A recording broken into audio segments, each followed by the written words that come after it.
Hi friends, welcome to Mommy's vlog. 3/4 cup ഗോതമ്പ് പൊടി ഉണ്ടെങ്കിൽ വളരെ ഈസി ആയിട്ട് എല്ലാവർക്കും തയ്യാറാക്കി എടുക്കാൻ പറ്റുന്ന ടേസ്റ്റിയും ഹെൽത്തിയുമായിട്ടുള്ള ഒരു കിണ്ണത്തപ്പത്തിന്റെ റെസിപ്പിയാണ് കേട്ടോ ഞാനിവിടെ കാണിക്കുന്നത്. വീഡിയോ കണ്ടുകൊണ്ടിരിക്കുമ്പോൾ ഇഷ്ടമായാൽ ആ ലൈക്ക് ബട്ടൺ ക്ലിക്ക് ചെയ്യാൻ മറക്കരുതേ.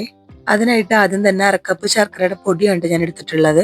നിങ്ങളുടെ അടുത്ത് പൊടിയില്ല, ശർക്കരയാണെന്നുണ്ടെങ്കിൽ ഒന്നുകിൽ ശർക്കര അതുപോലെ തന്നെ മെൽറ്റാക്കി എടുക്കാതെ, അല്ലെങ്കിൽ 1.5 ശർക്കര എടുത്തിട്ട് ഒന്ന് പൊടിച്ചിട്ട് 1/2 കപ്പ് അളവാക്കി എടുത്താൽ മതി. പിന്നെ അതിലേക്ക് 1/2 കപ്പ് വെള്ളം കൂടി ഒഴിച്ചു കൊടുത്തിട്ട് അതൊന്ന് മെൽറ്റാക്കി എടുക്കാം. ഇനി വേണ്ടത് ഗോതമ്പ് പൊടിയാണ് കേട്ടോ. 3/4 കപ്പ് ഗോതമ്പ് പൊടിയാണ് എടുത്തിട്ടുള്ളത്.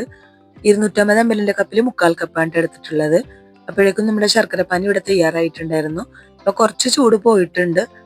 അരിച്ചെടുത്തപ്പോൾ 3/4 കപ്പോളം തന്നെ ശർക്കരപ്പാനി ഉണ്ടായിരുന്നു കേട്ടോ. പിന്നെ ഞാൻ 1/2 കപ്പ് തേങ്ങാപ്പാലാണ്, നല്ല കട്ടി തേങ്ങാപ്പാലാണ് എടുത്തിട്ടുള്ളത്. അപ്പൊ അത് കുറച്ചൊന്ന് ഒഴിച്ചിട്ട് ഒന്ന് മിക്സ് ആക്കി എടുക്കുന്നുണ്ട്. കട്ടയില്ലാതെ തന്നെ നന്നായിട്ടൊന്ന് മിക്സ് ആക്കി എടുക്കണം.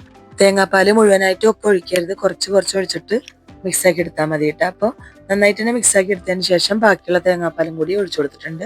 1/2 കപ്പ് മാത്രമേ എടുത്തിട്ടുള്ളൂ കേട്ടോ. പിന്നെ ആവശ്യത്തിനുള്ള ഉപ്പ്, ഒരു 1/4 ടീസ്പൂൺ ഉപ്പ് ഇട്ട് കൊടുത്തിട്ടുണ്ട്.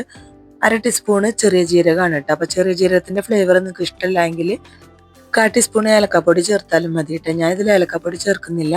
ചെറിയ ജീരകം ഇടുമ്പോൾ നല്ലൊരു ഫ്ലേവറാണ് കേട്ടോ. ഇപ്പൊ എല്ലാം നന്നായിട്ട് തന്നെ മിക്സ് ചെയ്തെടുത്തിട്ടുണ്ട്. ബാറ്ററി ഈ ഒരു ലെവലിലാണ് കേട്ടോ വേണ്ടത്. ഇനി ഇതൊന്ന് ആവി കയറ്റി എടുക്കണം. അതിനായിട്ട് ഞാനൊരു കേക്ക് ടിന്നാണ് എടുത്തിട്ടുള്ളത്. കുറച്ച് വലിപ്പമുള്ള കേക്ക് ടിന്നാണ് എടുത്തിട്ടുണ്ട് കേട്ടോ. ഇതൊരു 8 ഇഞ്ചിന്റെ കേക്ക് ടിന്നാണ്. ബാറ്റർ ഒഴിക്കും മുമ്പ് കുറച്ച് ഓയിൽ സ്പ്രെഡ് ചെയ്ത് കൊടുത്തിട്ടുണ്ട്. പിന്നെ ഇതിപ്പോ ഏത് പാത്രത്തിലായാലും നമുക്ക് ചെയ്തെടുക്കാവുന്നതാണ് കേട്ടോ. ഞാൻ ഇപ്പൊ കേക്ക് ടിന്നുള്ളതുകൊണ്ട് അത് എടുത്തുന്നത് മാത്രമേ ഉള്ളൂ. ഏത് പാത്രത്തിലായാലും നമുക്ക് ഈസി ആയിട്ട് ചെയ്തെടുക്കാം.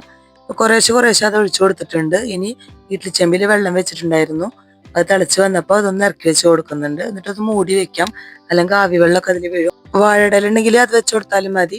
എന്നിട്ട് ഒരു 15 മിനിറ്റാണ് ഞാൻ അത് വേവിക്കാനായിട്ട് വെച്ചിട്ടുള്ളത്. 15 മിനിറ്റ് കഴിഞ്ഞപ്പോൾ തുറന്നിട്ടുണ്ട്. നമ്മളെ കിണ്ണത്തപ്പം ഇവിടെ റെഡി ആയി വന്നിട്ടുണ്ട് കേട്ടോ. നല്ല ടേസ്റ്റുള്ള കിണ്ണത്തപ്പാണ് കേട്ടത്. കയ്യിലൊന്നും ഒട്ടിപ്പിടിക്കുന്നില്ല. അതുപോലെ സ്ക്വയർ വെച്ചിട്ടൊന്ന് കുത്തി നോക്കിയാൽ മതി വെന്തോന്ന് അറിയാനായിട്ട്. നല്ല രീതിക്ക് തന്നെ വെന്ത് കിട്ടിയിട്ടുണ്ട്. ഇപ്പൊ ജീരകത്തിന് നല്ല സ്മെല്ലൊക്കെ എടുക്കുന്നുണ്ട് കേട്ടോ. ഇനി ചൂട് പോയതിനു ശേഷം പാത്രത്തിൽ നിന്ന് അടർത്തിയെടുക്കാം. ഇപ്പൊ ചൂടൊക്കെ പോയിട്ടുണ്ട്. നല്ല ഈസി ആയിട്ട് തന്നെ കിട്ടും കേട്ടോ. അത്രയും സോഫ്റ്റ് ആയിട്ടുള്ളൊരു കിണ്ണത്തപ്പാണിത്.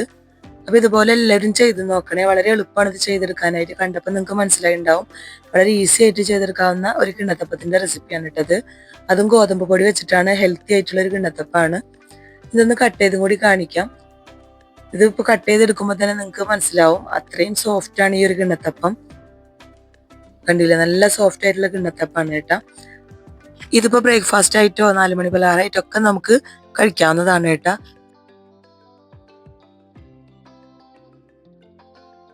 അപ്പൊ ഗോതമ്പ് പൊടി വെച്ചിട്ട് വളരെ ഈസി ആയിട്ട് ചെയ്തെടുക്കാവുന്ന ഈ ഒരു പലഹാരത്തിന്റെ റെസിപ്പി എല്ലാവർക്കും ഇഷ്ടപ്പെട്ടെന്ന് വിചാരിക്കുന്നു. വീഡിയോ ഇഷ്ടമായാൽ ലൈക്ക് ചെയ്യാനും ഷെയർ ചെയ്യാനും സബ്സ്ക്രൈബ് ചെയ്യാനും ആദ്യമായിട്ട് കാണുന്നവരുണ്ടെങ്കിൽ പ്ലീസ് ഒന്ന് സബ്സ്ക്രൈബ് ചെയ്ത് സപ്പോർട്ടും കൂടി ചെയ്യണേ. അടുത്തുള്ള ബെല്ലൈക്കൺ എനേബിൾ ചെയ്ത് അതിലെ ഓൾ എന്ന ഓപ്ഷൻ കൂടി ക്ലിക്ക് ചെയ്യാൻ മറക്കരുത് കേട്ടോ. നല്ലൊരു ഈസി റെസിപ്പിയുമായി നമുക്ക് വീണ്ടും കാണാം. താങ്ക്